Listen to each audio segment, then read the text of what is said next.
Cumprimentamos a todos com a paz do Senhor Jesus. Ao nosso Deus seja dado toda honra e toda glória. E a Ele merece, só Ele que merece o louvor. Cumprimentamos, irmão, com a paz do Senhor. Vamos louvar daqui, você vai orar daí, para Jesus receber o nosso louvor. Número 2 do nosso recente trabalho.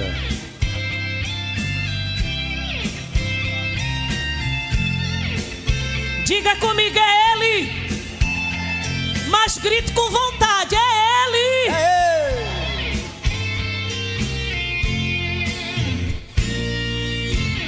Quem me mantém a calma e alivia minha alma. Quem é? Ele. Quando estou na solidão, quem alegra meu coração? Quem é? Ele. Quando estou pelo caminho, quem me livra dos espinhos? É Ele. Quando a dor me leva à loucura, quem me liberta e me cura? Quem é? É Ele. Corpo, alma e coração pertence a Deus. Tudo que tenho em minhas mãos foi Ele quem me deu. Ele deu a sua vida pra dar vida à minha vida. Sua vida Ele deu. Corpo, alma e coração pertence a Deus. Tudo que tenho em minhas mãos foi Ele quem me deu. Ele deu a sua vida pra dar vida à minha vida. Sua vida Ele deu. É por causa dele que nós estamos aqui. Sinta a presença dele. Levanta a sua mão e glorifica ele.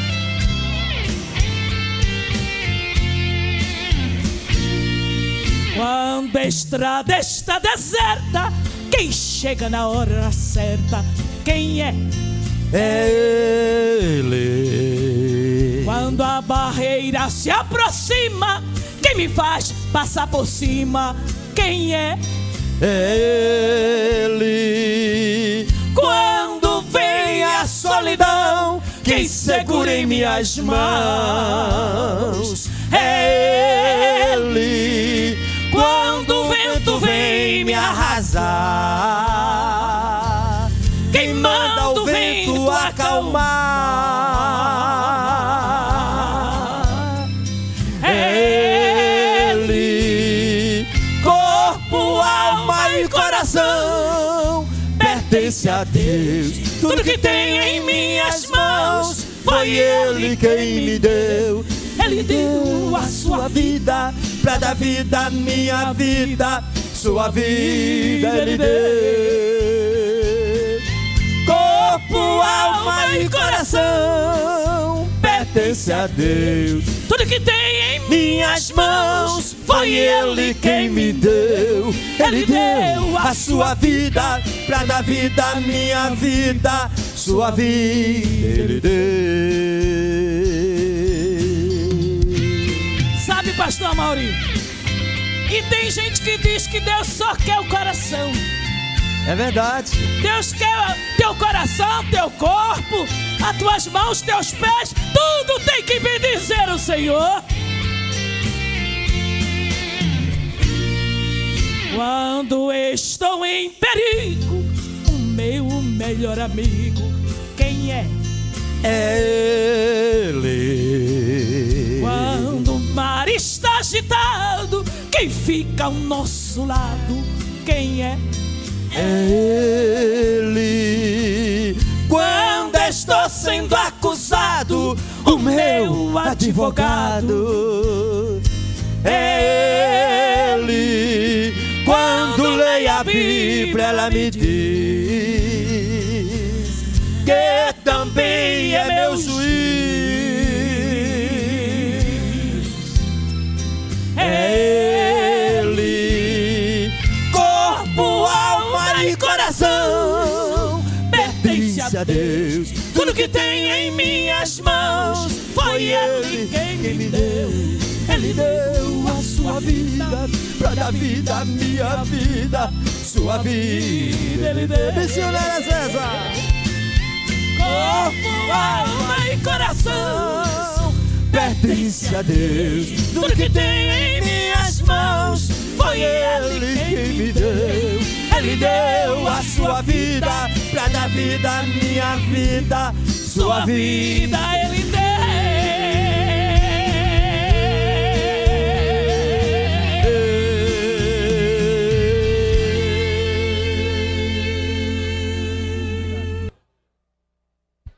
Louvado seja o nome do Senhor. Só aqueles que acham que Jesus é digno de adoração e quiser fazê-lo neste momento, é uma linda oportunidade nesta manhã que o Senhor renova em nós o dom da vida que é fruto do seu favor. Vamos neste momento introduzir o nosso preletor, pastor Eliezer Lira, que já se encontra presente e estará concluindo a sua palestra iniciada ontem. E para nós é uma alegria recebê-lo novamente. Aleluia. E eu queria dizer aos irmãos que os convidados para esta escola são servos de Deus. E eles fazem todo o esforço para estar aqui. Então, neste momento, nós temos que, de forma recíproca, fazer todo o esforço para dedicar a nossa atenção à palavra de Deus, que estará sendo trazida neste momento. E assim isto facilita aquele que estará sendo o instrumento da transmissão da palavra de Deus.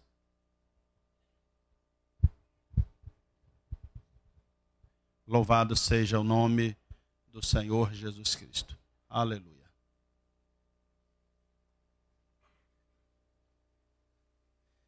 Quantos têm motivo para adorar o Senhor? Amém? Quantos já sentiram a presença de Deus aqui esta manhã? Aleluia. Quantos já ouviram a voz de Deus nesta manhã?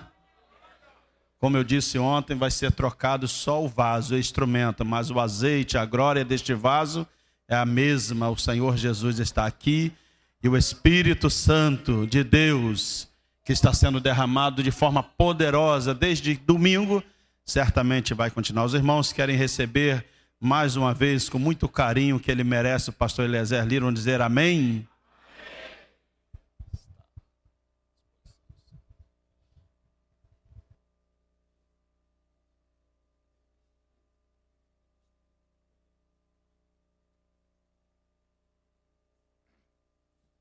Pode sentar, meus amados, por favor.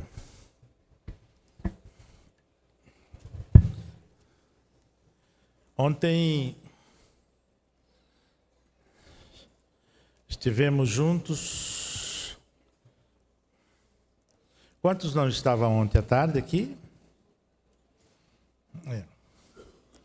Nós estamos trazendo uma modesta reflexão bíblico-teológica. Oh, meu Deus do céu! Vou dizer como diz os nordestinos, valha-me nosso Senhor Jesus Cristo. Prazer, pastor presidente. Deus lhe abençoe. Ontem nós estivemos trazendo uma rasa reflexão teológica sobre a impressibilidade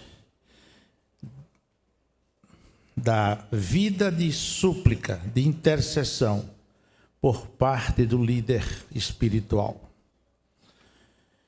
E naquela oportunidade viajamos, ainda que por uma picada, a respeito da vida de intercessão de Salomão. Mostramos como ele se desligou da possibilidade de ser vaidoso por ser líder e ter construído um templo suntuoso que até hoje faz história. E a sua preocupação não era o ministério físico que ele exercia, senão a qualidade espiritual do povo que entraria naquela casa. E os irmãos vão ver no capítulo 6 do segundo livro das Crônicas, a sua oração preventiva, como ele se preocupou em mostrar a Deus uma necessidade prévia. Quando o teu povo pecar, perdoa, Senhor. Quando o teu povo for passar necessidade, supra. E assim sucessivamente.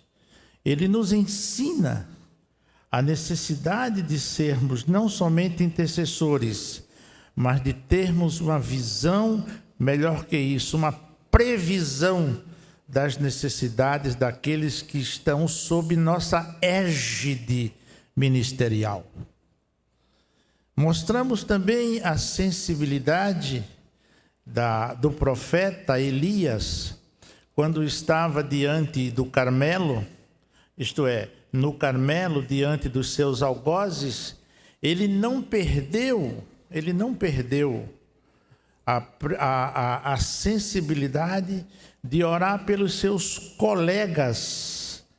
Como lhes disse, até hoje não sabemos quantos mil estavam sob a mira cruel, infame do rei Acabe.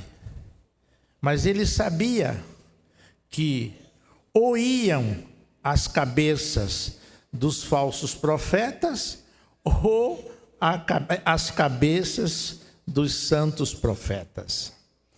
E aquela oração, ainda mesmo em meio a crises, a temores, a angústias, a solidão, porque no palco da batalha ele era o único que ali estava servindo a Deus. Tinha um, mas era muito fraquinho, era o Obadias, que vivia no palácio, mas era comprometido com o sistema. Tanto é que nunca vamos encontrar na Bíblia alguém dizendo o Deus de Obadias, mas o Deus de Elias até hoje nós conhecemos, né?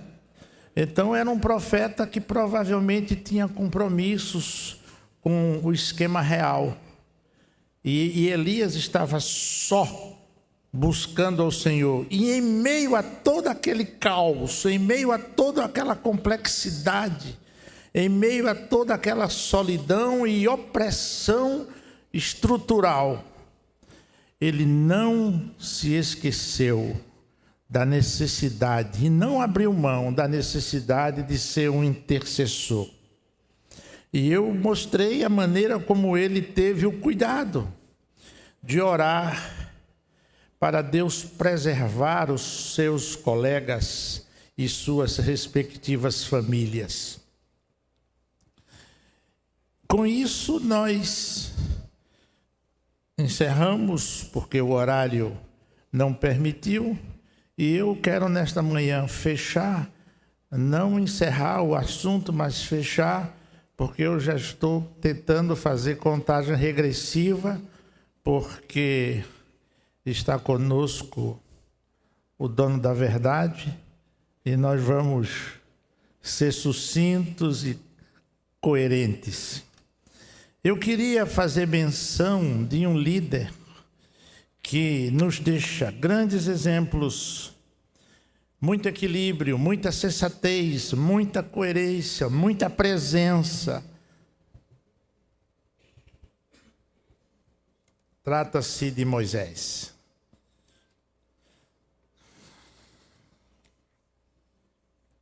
Moisés é um homem que surge no cenário político histórico, deixando para nós lições de vida ministerial, de liderança, de equilíbrio emocional.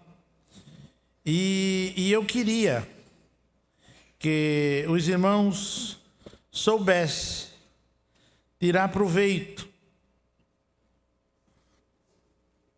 da postura, da simplicidade, da falta de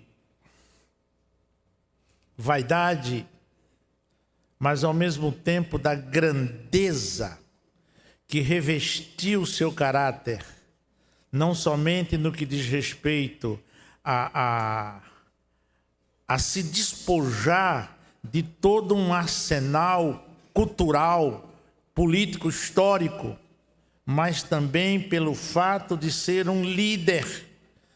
Não se ufanou de ser um homem chamado por Deus. É interessante, creio, mostrarmos detalhes que certamente interessa a todos nós que queremos ter uma experiência mais perto de Deus na vida do ministério. Conquanto fosse Moisés um homem culto, conquanto fosse um homem recheado de condições técnicas para enfrentar e resolver situações, ele estava no campo, ele estava dependendo das condições socioeconômicas do seu sogro Jetro e apacentava rebanhos. De repente, aquele homem que cresceu e desenvolveu o seu caráter, embora formado na primeira infância pelos seus pais, na beira do Nilo, agora estava nas dependências da realeza de Faraó, mas nem por isso perdeu a sensibilidade e o elo. Ele esteve sempre linkado com os valores celestiais. E quando ele admitia estar distante de tudo e qualquer coisa que pudesse propiciar o resgate de uma condição espiritual mais adequada e confortável, de repente, provavelmente era noite, para que ele pudesse fazer a diferença entre a luz solar e a luz de um fogo que emergia de uma planta, deveria ser a noite.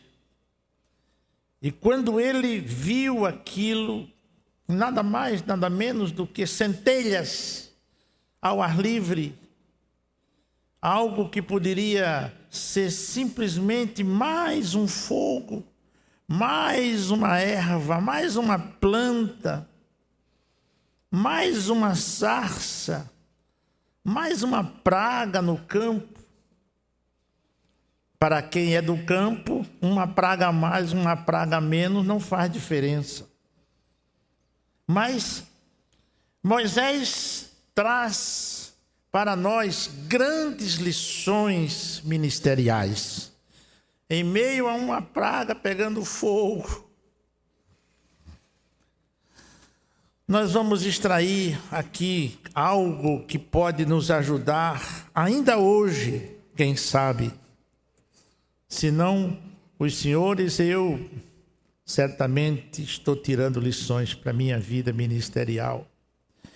É que Deus dificilmente vai se apresentar de gravata e ternos de lã, e roupas de marca, e túnicas de linho, ou de cetim, ou coisas semelhantes.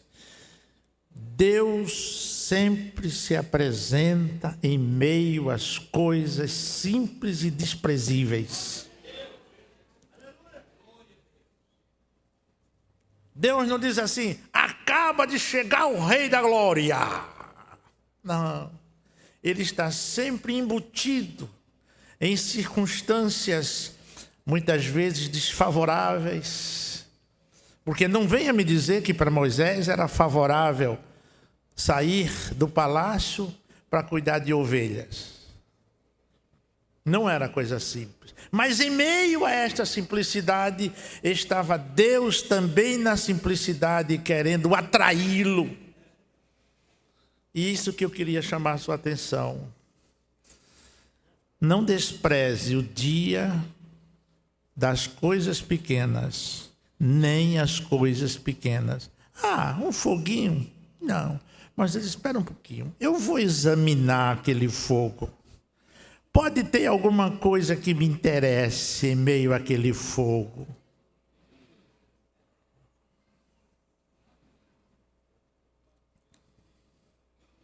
Às vezes não são coisas, são pessoas. Às vezes nós estamos tão grandes que já não nos sentimos bem quando estamos perto de pessoas simples. Pessoas simples não tem nada muito que dar para nós, não. Não é verdade? Não, eu cresci, agora só quero estar junto dos grandes. Não é verdade? Jesus nos ensina uma grande lição. Quando Jesus estava com os seus discípulos em uma grande multidão ao ar livre, já era o cair da tarde, não tinha grandes benefícios, não tinha grandes empresários em meio àquela multidão, senão tão somente um rapaz, um adolescente, um simplório, um anônimo que a história não teve coragem de registrar o seu nome. Mas era ele que tinha a solução para alimentar 15 mil pessoas.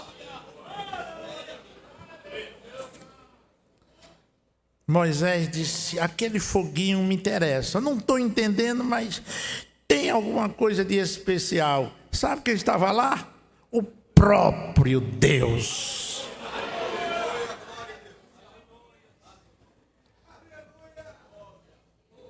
E foi em meio a isso que Deus orientou Moisés. E Moisés reanimou-se. E Moisés criou ânimo. E Moisés se recompôs e percebeu que ainda havia futuro para ele. Foi quando Deus disse, eu vi a aflição do meu povo. E por isso desci para fazê-lo subir dessa terra. Como não é o assunto em pauta, eu queria lhes mostrar o que Deus é capaz de fazer quando um homem ora. Deus utilizou-se do ministério corajoso de Moisés e o usou para a libertação do povo de Israel das mãos tiranas de Faraó. Vamos dar um salto quântico. Vamos lá para a beira do Mar Vermelho. 14 capítulos, pelo menos 13 capítulos de história no livro do Êxodo. De repente estamos lá no capítulo 14, quando, a partir do versículo 9, perseguiram-nos os egípcios, todos os cavalos e carros de Faraó, e os seus cavalarianos e o seu exército, e os alcançaram acampados junto ao mar, perto de Piairote, defronte de Baal-Zefon.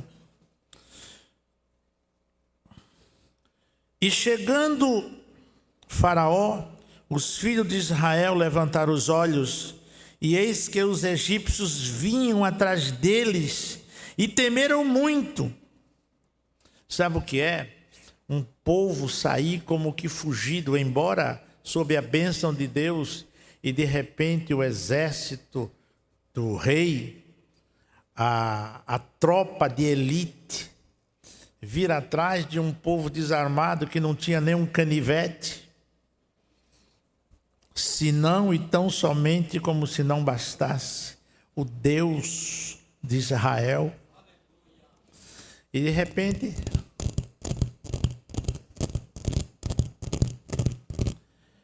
e o povo ouvindo os cavalos, os carros, e vendo a poeira que eles levantavam para intimidar, para deixar por terra um povo que saiu vitoriosamente do Egito.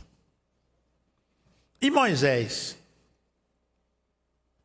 o responsável sob o ponto de vista administrativo, político, moral, ele era o responsável, principalmente espiritual. Mas o povo não aceitou bem. O povo não entendeu que Deus estava com Moisés e com ele, o povo. E disseram a Moisés no versículo 11: será por não haver sepulcros no Egito que nos tiraste de lá para que morramos neste deserto? Por que nos trataste assim, fazendo-nos sair do Egito? Não é isso que te dissemos no Egito? Moisés, não estou a fim de ir não, eu estou satisfeito. Estou satisfeito fazendo tijolo. Está bom demais. Não foi isso que te dissemos?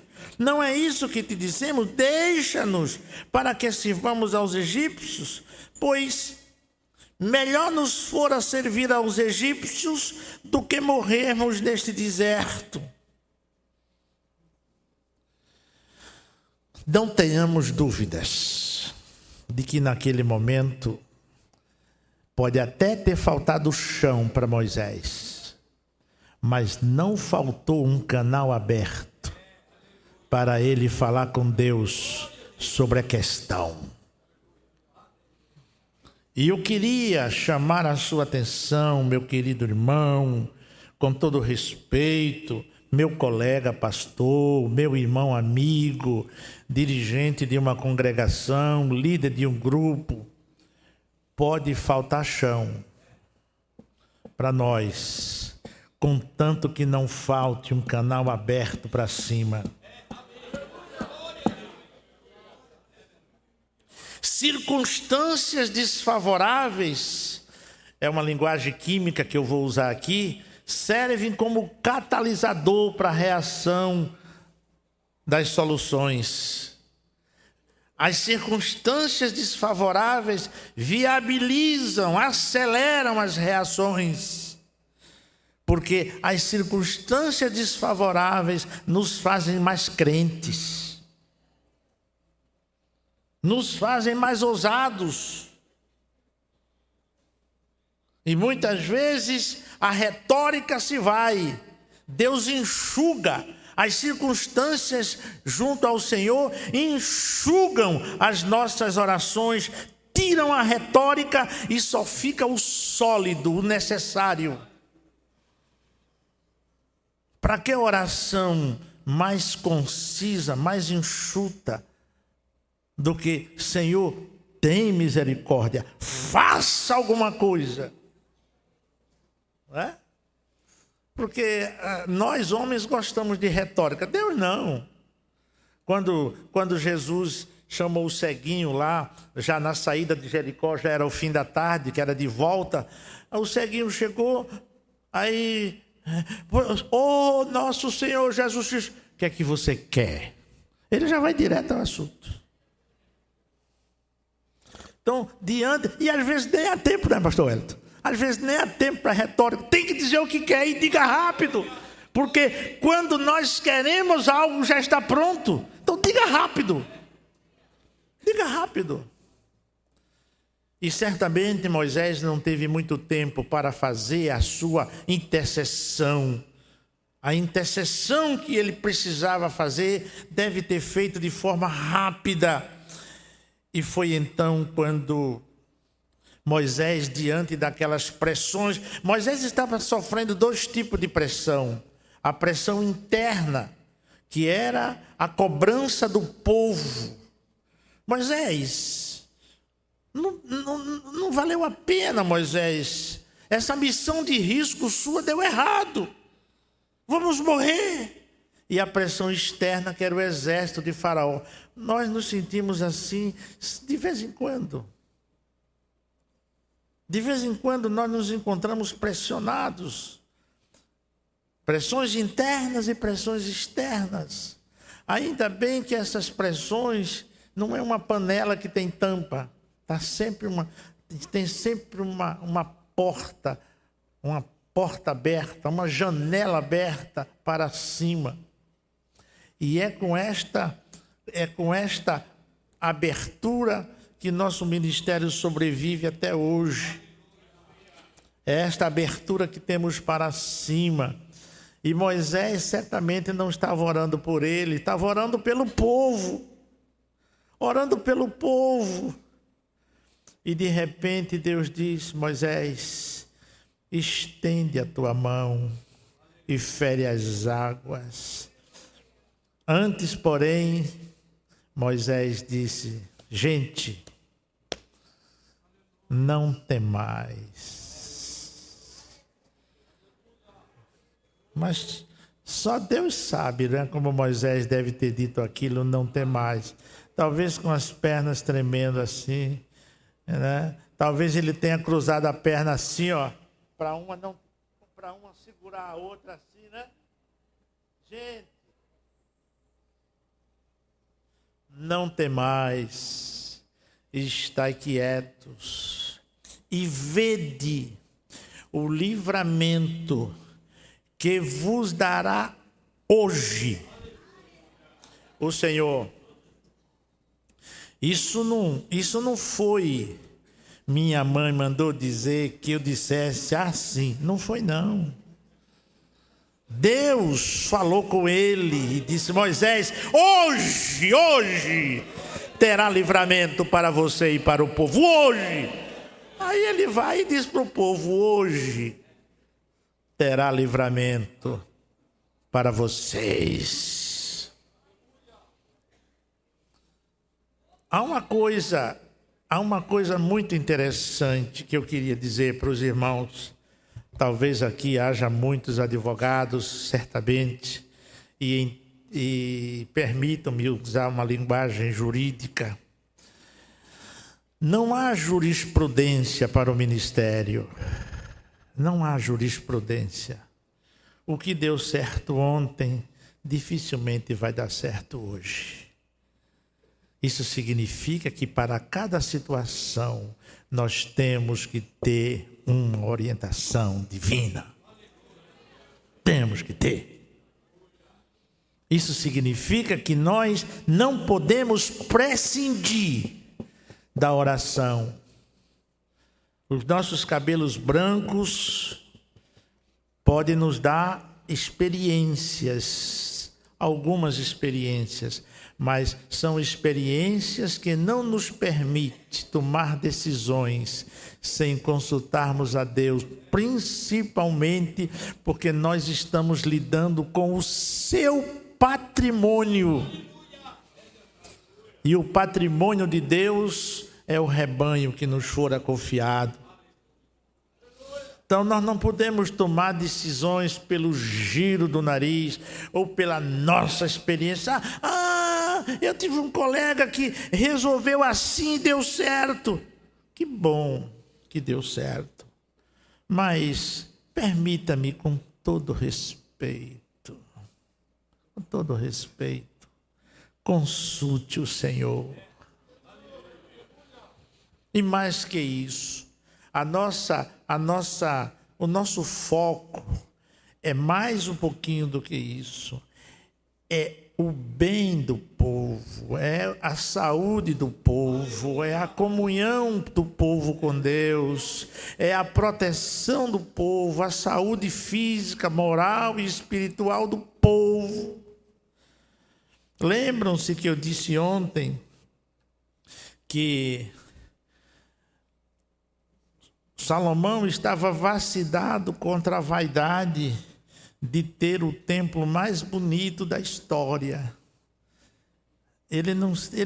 A oração dele, o discurso dele não incluía a beleza do santuário, só cabia a qualidade de vida espiritual do povo, Senhor. O povo que vai entrar nessa casa precisa ter seus pecados perdoados, precisa estar bem.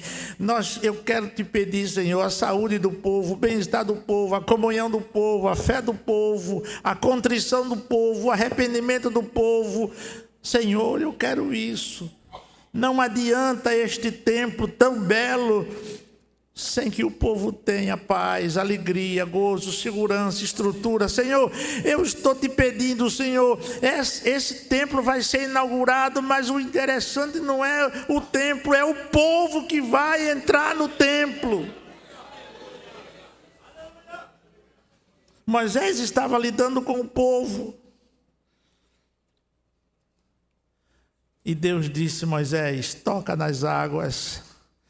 Quando o povo viu Deus no seu líder, o povo teve coragem, disposição e fé para entrar em meio às duas paredes de águas, porque o seu líder era um homem intercessor. A minha pergunta é essa, com todo carinho, todo respeito, meu amado, todo respeito. O seu rebanho acredita que o irmão é um homem de Deus?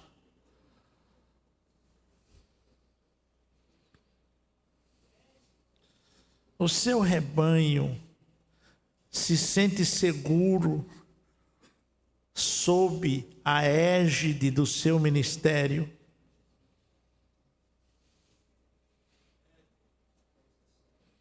O povo que está sob sua orientação não vive tenso, não vive preocupado com a sua vida. Eu espero que o irmão seja um intercessor, um homem cujo testemunho dá segurança ao povo.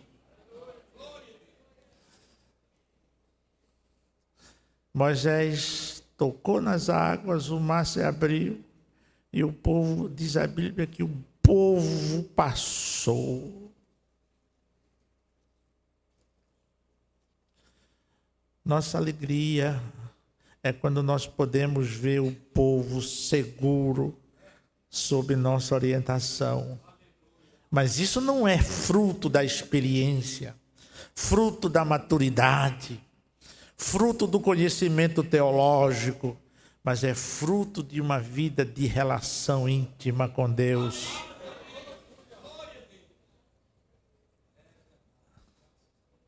Pode observar, eu sou um defensor do conhecimento. Eu sou um simpatizante da teologia, mas a Bíblia não mostra que Deus chamou teólogos, Deus chamou homens contritos. Deus chamou homens que vivem perto, homens que estavam constantemente ouvindo a sua voz e falando com Ele, homens que se dispuseram a valorizar as coisas simples, assim como Moisés valorizou um foguinho. Ah, não, imagina, estou acostumado com esse negócio. Não se acostume com Deus, não. Deus tem sempre coisas novas.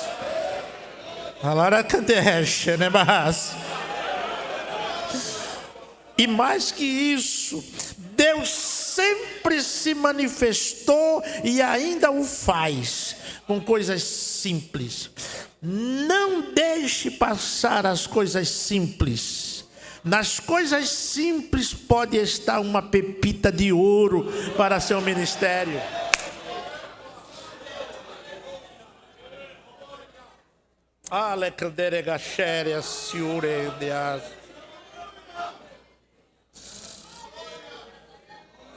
Muitas vezes as nossas experiências desviam os nossos olhos do foco da boa, perfeita e agradável vontade de Deus.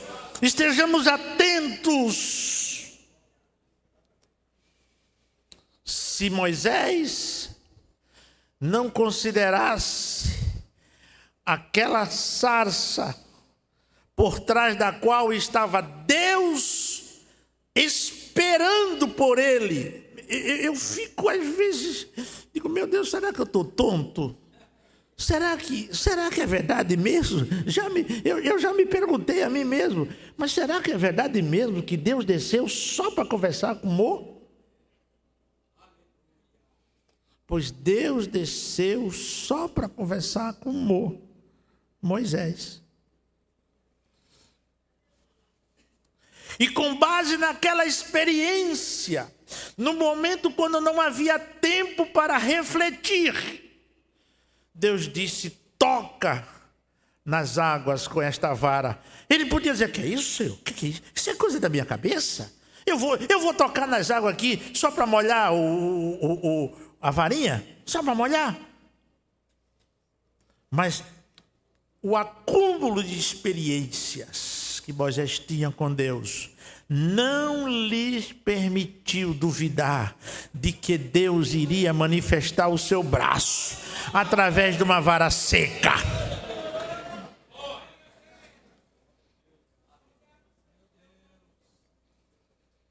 Com isso eu quero mostrar aos irmãos, queridos colegas de ministério, a sua intercessão reflete a qualidade espiritual do povo que está sob sua responsabilidade. Isso significa dizer, se o povo não vai bem, é porque sua vida de oração não está das melhores. Eu sinto muito peso para dizer isso, mas está escrito aqui. Está escrito aqui.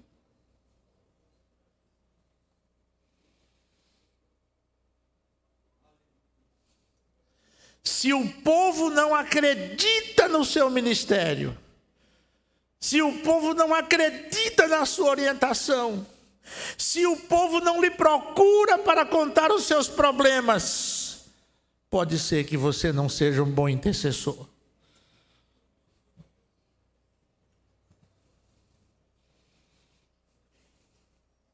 De repente um pastor se descobre ouvindo que alguém ouviu algo da sua ovelha. Meu Deus, e esse irmão e essa irmã foi conversar isso com você? Foi, meu irmão, foi, pastor. Mas como é que pode? Eu sou o pastor da igreja e não estou sabendo. Reflita.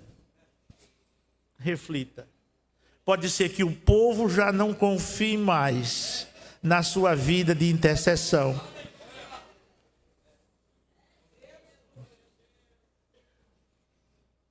Mas há uma coisa linda aqui também. Há uma coisa, eu não vou falar eu vou mudar o discurso aqui um pouquinho. O que me faz feliz ver, mas ao mesmo tempo me dá temor e até medo, é que aquela varinha seca, aquela coisa lá desprezível, que tocou nas águas para preservar a vida do povo de Israel, foi a mesma vara que, fechando do outro lado, matou os adversários do povo de Deus. Eu agora quero me dirigir àqueles que, por desventura,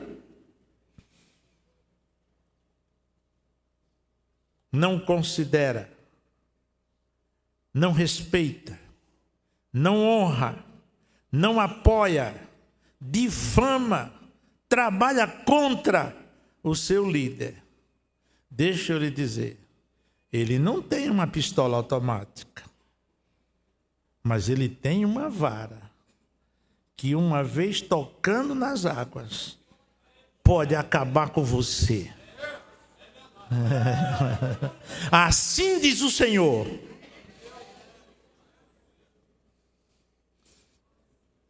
E o povo dançou, e o povo festejou. E Moisés teve o seu ministério renovado, porque ele viu que as suas intercessões não somente são necessárias, mas têm resultado para a vitória do povo de Deus. E eu queria que ficasse isso muito bem consignado. Eu fiz questão de falar sobre isso antes, porque eu queria começar e terminar, mas eu queria poder terminar para os irmãos que estavam ontem aqui, quando eu falei da intercessão de Jonas, mesmo em crise. Foi um profeta que orou pouco, mas como eu lhes disse, para um homem que estava acabando de sair de uma crise, uma palavra para Deus era um discurso.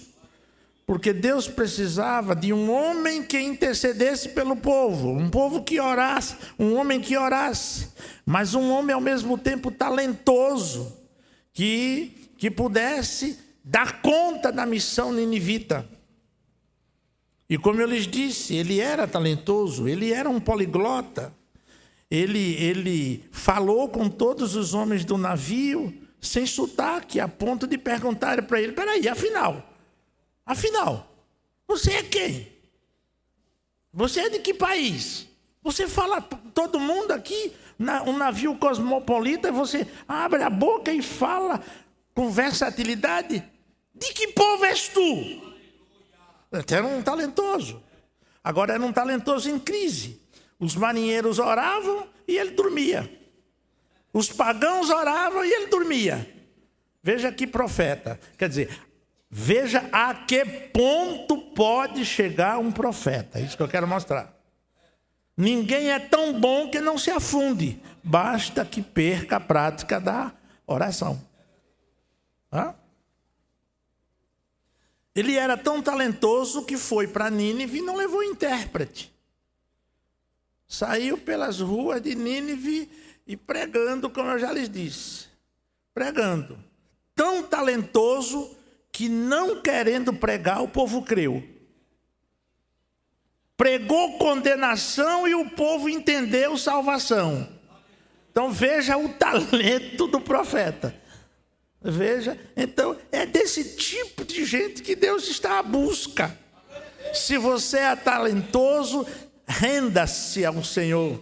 Ele tem o que fazer por suas mãos. Ele tem o que lhe oferecer. Ele tem o que lhe confiar. Não é verdade? Então, veja, meus irmãos, um homem como Jonas orou pouco. Mas veja o que é que eu quero mostrar.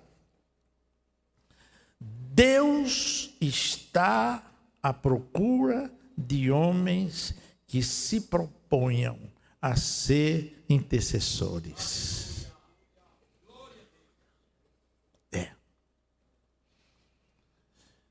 Nínive era uma cidade que tinha traços negativos, porque tratava-se de um povo cuja nação hostilizava Israel.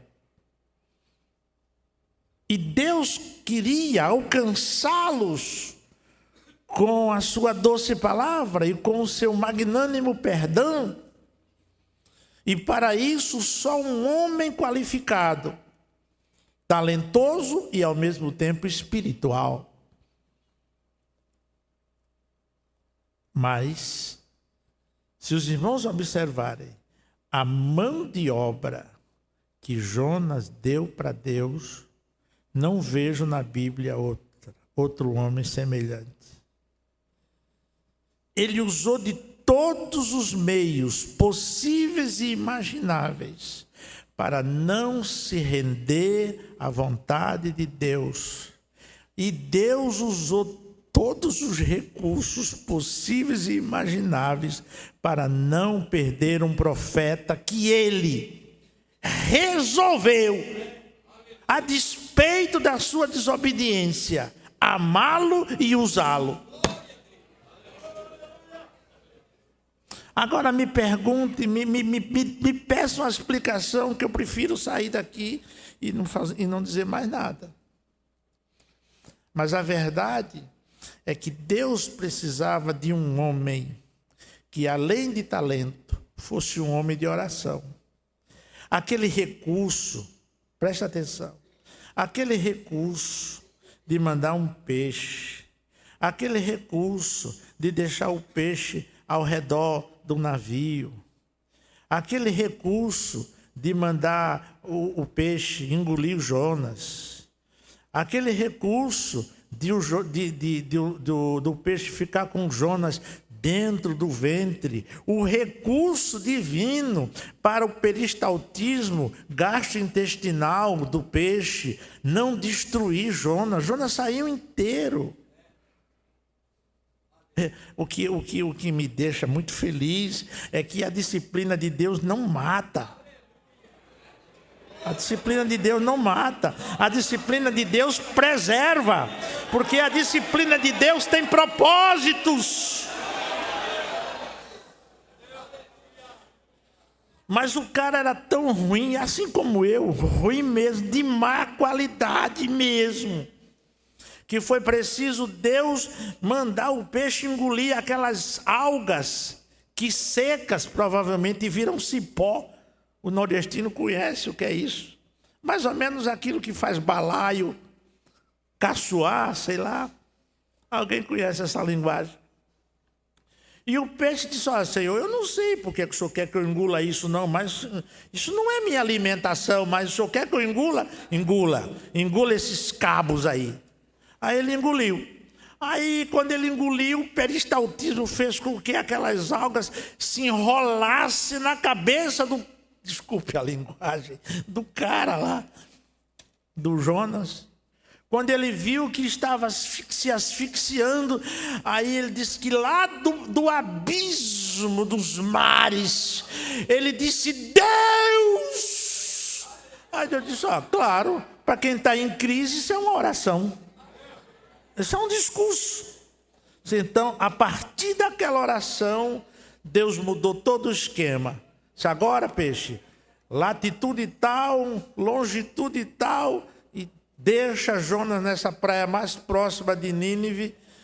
E quando ele saiu lá, disse: agora, meu filho, você quer ir? Quero, vou. Então vá, meu filho, vá. Agora, sabe por que você vai? Porque você orou. Você só vai porque você orou. O que é que eu quero, concluindo, dizer para os irmãos? Não confie no seu talento. Não confie na sua experiência. Com todo o meu respeito, eu sou capaz de me ajoelhar para dizer isso. Mas não confie nos seus cabelos brancos. Seus cabelos brancos têm o meu respeito. Mas se não fizermos aquilo que Deus quer, Deus não respeita os nossos cabelos brancos, não. O meu respeito o Senhor tem, mas eu não garanto que tenha o de Deus.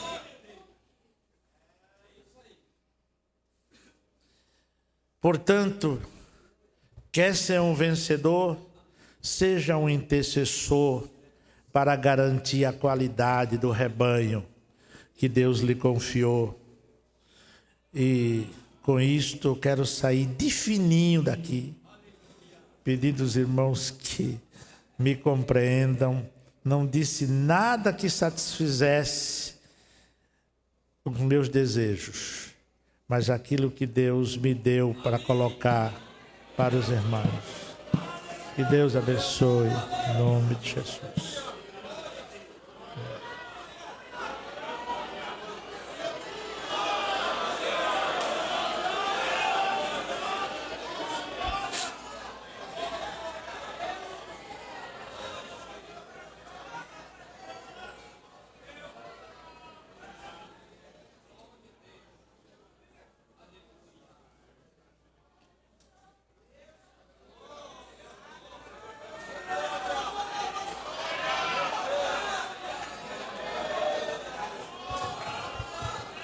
Aleluia. Glória a Deus. Glória a Deus. Glória a Deus. A nossa gratidão a Deus por haver se utilizado do pastor Eliezer e Lírio Silva outra vez para nos transmitir a mensagem para os nossos corações, o ensinamento da palavra de Deus. E também a ele, ao pastor Eliezer, por haver tirado esse tempo para estar outra vez nesta escola bíblica, para ministrar aquilo que Deus colocou no seu coração para nos transmitir. Eu pergunto se a escola bíblica do Rio de Janeiro se sente grata a Deus e ao pastor Eliezer por sua participação, por sua atuação aqui. Se é verdade, fique de pé, por favor. Aleluia. Glória a Jesus. Pastor Eliezer é um homem que se dedica ao ensino da palavra em tantos lugares, em tantos países, inclusive. Mas ele tem um trabalho especial que realiza para Deus na África. É um trabalho que goza do nosso apreço, das nossas considerações, de tanto quanto nos é possível. Nós cooperamos com ele naquela escola de obreiros lá na África. E eu creio que os pastores aqui poderão seguir esse gesto, cooperar com o pastor Eliezer nesse trabalho que faz lá na África. Glória a Deus. Nós vamos, meus irmãos, dar prosseguimento ao trabalho desta manhã. Mas antes de passarmos a apresentação do nosso líder maior, eu quero dizer para a escola bíblica que pastor Eliezer é aniversariante hoje.